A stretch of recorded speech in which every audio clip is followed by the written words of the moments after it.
প্রথম দফার নির্বাচন সারা ভারতবর্ষ জুড়ে 19 এপ্রিল সংগঠিত হলো।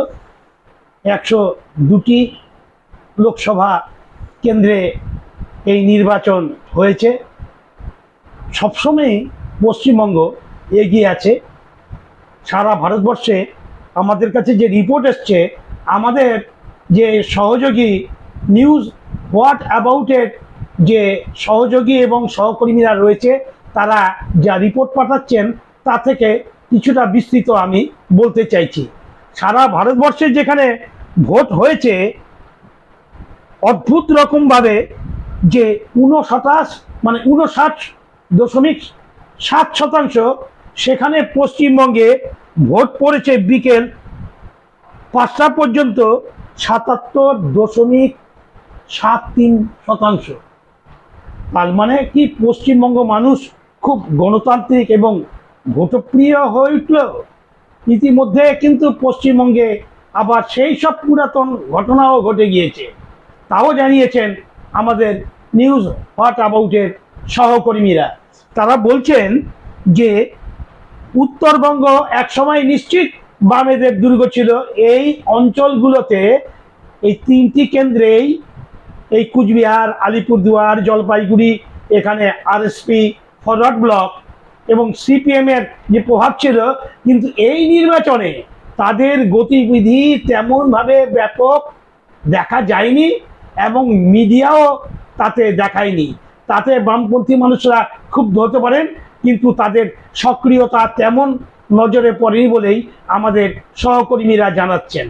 এদিকে যে ফেসবুকে যে প্রচার হয়ে গিয়েছে, এইখানকার যে শাসক শ্রেণী, খোলাখুলি বলছি তৃণমূল দল, তারা নিশ্চিত এইটা রাজনৈতিক কৌশল অবলম্বন করেছে।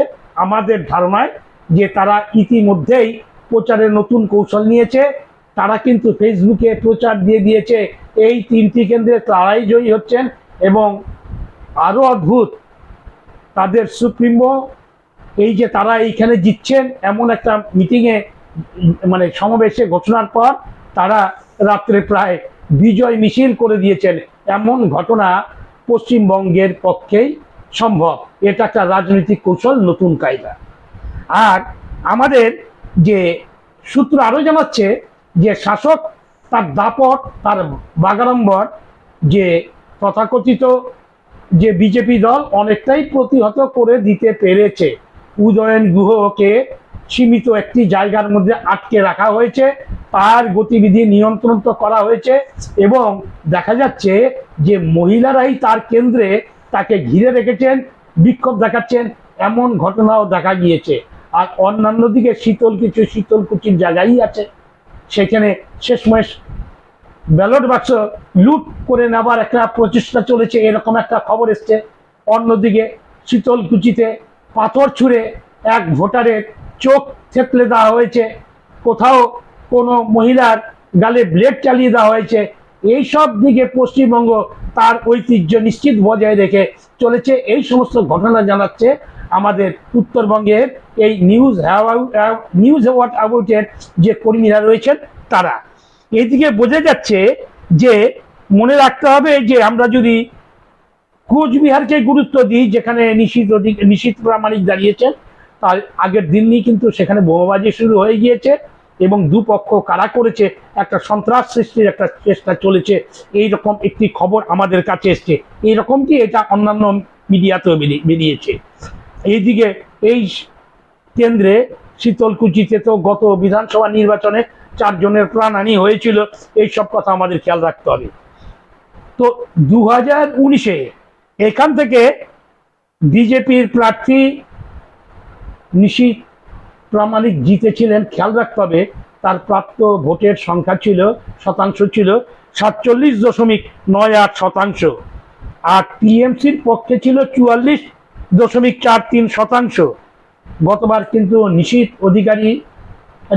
প্রামাণিক এই ভোটেই তিনি জয়ী হয়েছিলেন। এইটা একটি উল্লেখযোগ্য ব্যাপার। আসলে এই 3টি কেন্দ্রই বিজেপির দখলে ছিল। আলিপুরদুয়ারে বিজেপি পেয়েছিল 54.4% ভোট, টিএমসি পেয়েছিল 36.72% ভোট।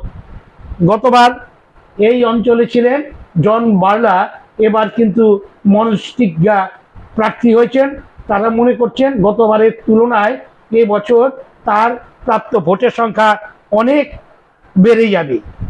জলপাইগুড়িতে যে বিজেপি পেয়েছিল 51.3% ভোট, টিএমসি পেয়েছিল 38.9% ভোট। এই যে শতাংশের পরিমাণটা খেয়াল রাখতে হবে, মানে এই সব ক্ষেত্রে বিজেপি অনেক এগিয়ে আছে। গতবার জয়ন্ত রায় প্রার্থী ছিলেন, এবারও তিনি বিজেপির প্রার্থী। তিনি অবশ্য 1,84,000 ভোটে জিতেছিলেন। টিএমসি প্রার্থী নির্মল চন্দ্র রায় ছিলেন তিনি। আর আমাদের সহযোগী যে নিউজ হোয়াট অ্যাবাউটের সহকর্মীরা বিশেষভাবে জানাচ্ছেন যে এই যে বিক্ষোভ, এই যে গন্ডগোলগুলো দেখা দিয়েছে, যে পশ্চিমবঙ্গ যে তার অবস্থাতেই রয়েছে, যে এই নির্বিঘ্নে যে হয়নি, একটা যে ব্ল্যাক স্পট পড়েছে পশ্চিমবঙ্গের বুকে, সেটা তারা চিহ্নিত করতেছেন। আর তারা আরেকটি কথা বলেছেন যে যারা বুথকর্মী অতিরিক্ত এক্সট্রা যাদের রাখা হয়েছিল, তাদের কিন্তু একটা ভিডিও অফিসে বন্দি করে রাখা হয়েছিল। এই সমস্ত ঘটনাগুলো ওই অঞ্চলে ঘটেছে। আরও বলছেন তারা, কোচবিহারে 77.73%, আলিপুর দুয়ারে 75.33%, জলপাইগুড়িতে 79.33% ভোট পড়েছে। উল্লেখযোগ্য এই সমস্ত ব্যাপারগুলো, এই ভোট কোন দিকে যাবে, এটা তো কিভাবে কার কি প্রচার হলো, এত মানুষের ঢল নামলো উত্তরবঙ্গে, এইটা কিসের ইশারা দিচ্ছে? সব থেকে আরো উল্লেখযোগ্য ব্যাপার যে গণতান্ত্রিক মানুষ এইটা পশ্চিমবঙ্গে আছে কিনা। সবচেয়ে বেশি ভোট পড়েছে কোচবিহার নাটাবাড়িতে। খেয়াল রাখবেন, সেখানে ভোটের যে শতাংশ 82.10%। আর সব থেকে কম ভোট পড়েছে আলিপুর দুয়ারের নাটাবাড়িতে, মাদারিহাটে। সেখানে ভোটের পরিমাণ 68.67%। সেই হিসাবে এই যে প্রচন্ড দাবদাহ চলছে, এই যে উত্তপ্ত অবস্থা, খরতপ্ত অবস্থা, তাতেও মানুষ যে ভোট দানে পিছিয়ে নেই, তারা যে কোন দিকে যেতে চাইছেন, কোন প্রবাহ এখানে চলবে, সেইটা কিন্তু এই প্রথম ভোটের ব্যাপারেই কিছুটা ইশারা দিচ্ছে। এখানে আরেকবার বারবার বলছি যে এখানে এই দক্ষিণপন্থী এই দুটি দল, তাদের যে প্রভাব দেখা দিয়েছে, অর্থাৎ নির্বাচনী ব্যাপারে তারা যেভাবে আচরণে নেমে পড়েছেন, কিন্তু বামপন্থীদের সেইভাবে নেমে পড়তে দেখা যায়নি। এটা কিসের ইঙ্গিত? এবং বাদবাকি যে নির্বাচন রয়েছে, এই ব্যাপারটা কোন দিকে যে যাচ্ছে, এই হাওয়া, এই গরম আবহাওয়া, এইটা জনগণের হাতেই পরিষ্কার। এই যে অতিরিক্ত এই যে ভোট পড়ছে, ব্যাপক ভোট, এই ভোটে কিসের লক্ষণ, কোন দিকের লক্ষণ, পরিবর্তনের লক্ষণ কিনা, বা অন্য কোনো হাওয়া আসছে কিনা, এইটা জনগণই বলবে।